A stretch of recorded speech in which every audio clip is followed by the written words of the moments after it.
जयंत, ही सगळी सजावट, आजची बर्थडे पार्टी, एवढं मोठं सेलिब्रेशन, यातलं काहीच तू डिझर्व करत नाहीस. तुझ्यासाठी जे जे लोक हे सगळं करतात ना, त्यांना तुझं खरं रूप माहीतच नाहीये.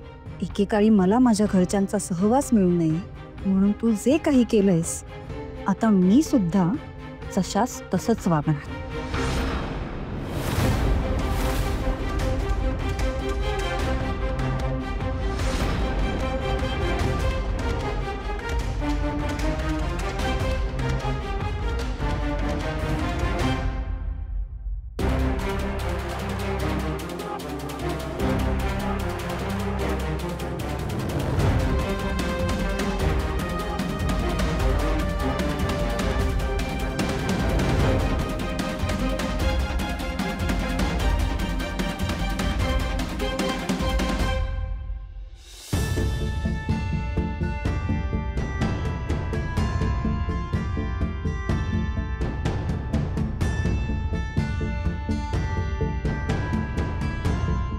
आई आई अगं काय गो, काय झालं?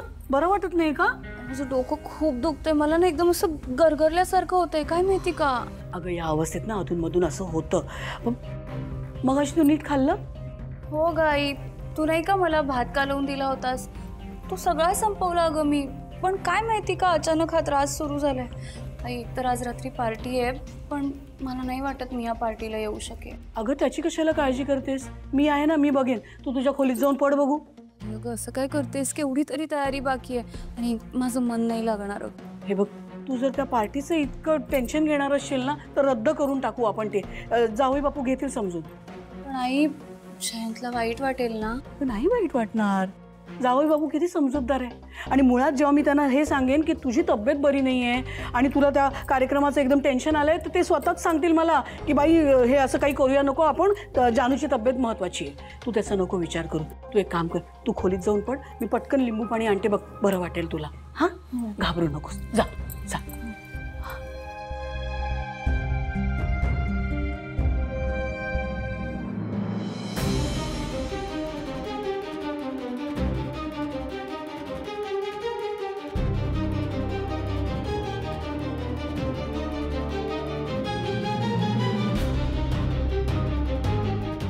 ताई, हे माझे मिस्टर आहेत. तुम्ही यांना कुठे बघितलं का?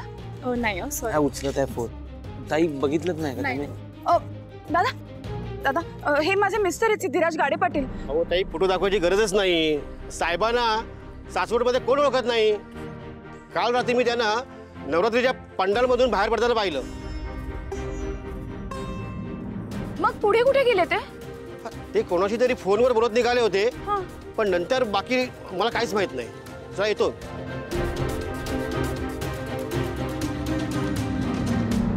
सिद्धिराज, कुठे आहात तुम्ही? मला वाटतंय की आपण सिद्धिराजना असं रस्त्यावर शोधण्यात काहीच पॉइंट नाहीये. ते काल रात्री ज्या रस्त्यावर गस्त घालत होते ना, त्या गल्लीत वगैरे जाऊन आपण शोधायला हवं. हा करेक्ट. तो लास्ट अशोक गल्लीत गेला होता. मग चला. मग चल चला या माहिती.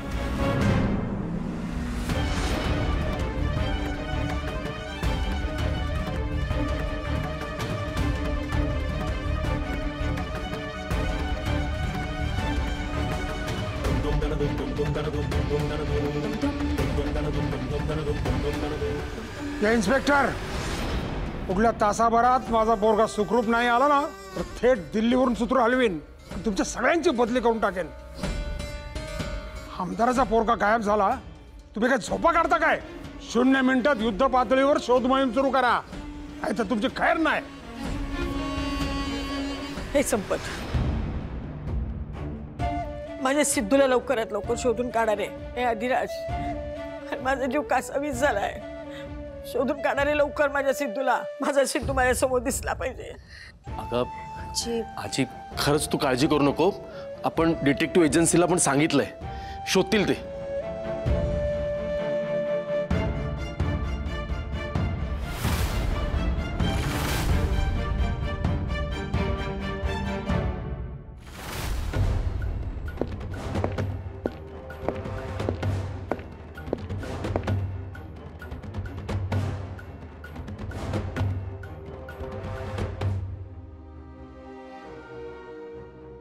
हां शेठ, हां झोपलाय तो, सगळं अंडर कंट्रोल आहे. हा शेठ कोण आहे? नेमकी कोणाशी माणसं असतील?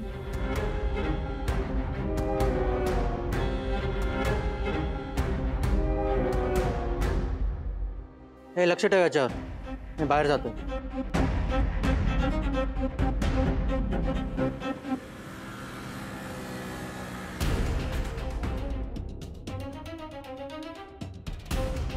हा फोन का नाही उचलताय?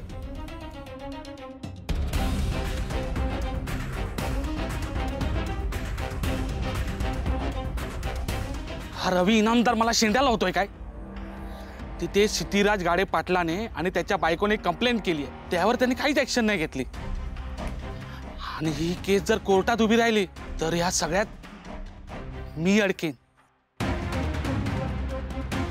या रवी इनामदारने माझे पैसे मला नाही दिलेत आणि बाहेर काहीच सेटल नाही केले ना, तर मी माझ्या मार्गात येणाऱ्याला बाजूला करेन. मग तो कोण पण असू दे, मला नाही फरक पडणार. मग त्या माणसाचं वय कितीही मोठं किंवा लहान असू दे, आय विटनेस असतो.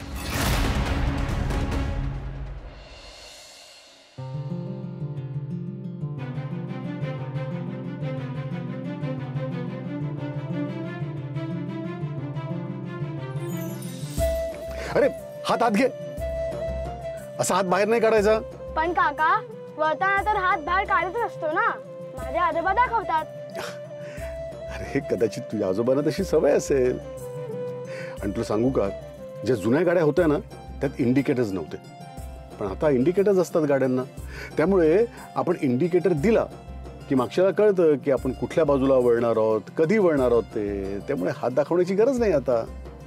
आणि मुख्य म्हणजे समजा असा अचानक तू हात बाहेर काढलास खिडकीतनं आणि मागून एखादी गाडी येते सुसाट, तर काय होईल? म्हणून नेहमी लक्षात ठेव, कधीही चालत्या गाडीतनं हात बाहेर काढायचा नाही. हो. मला एक सांग, तुला असं वाटलं का रे की ही गाडी जुनी आहे त्यामुळे या गाडीत इंडिकेटर्स नाही आहेत? हो. हा, आणि म्हणून तू सगळ्यांच्या वतीनं हात दाखवलास, बरोबर? हो. अरे तुझा हेतू चांगला होता, पण अचानक हात बाहेर काढल्याचे काय परिणाम होऊ शकतात हे तुला कळलं ना आता? हो, मी पुन्हा नाही काढणार. शाबाश. आणि हो, या गाडीला हे इंडिकेटर्स आहेत. हा, पण मी एक विचारू, जुन्या गाडीला कसे काय इंडिकेटर? तुझा प्रश्न अगदी छान आहे बरं का. अरे काय आहे, गाडी जुनी आहे बरोबर, पण त्याला आपण नवी केली आहे ना. तुम्ही कुठल्या पण गाडीला नवीन करू शकता? हो. बघितलं आजोबा, म्हणूनच आम्ही तुम्हाला गाडीचे डॉक्टर ब्रुम ब्रुम आजोबा म्हणतो. ब्रुम ब्रुम आजोबा, ब्रुम ब्रुम आजोबा.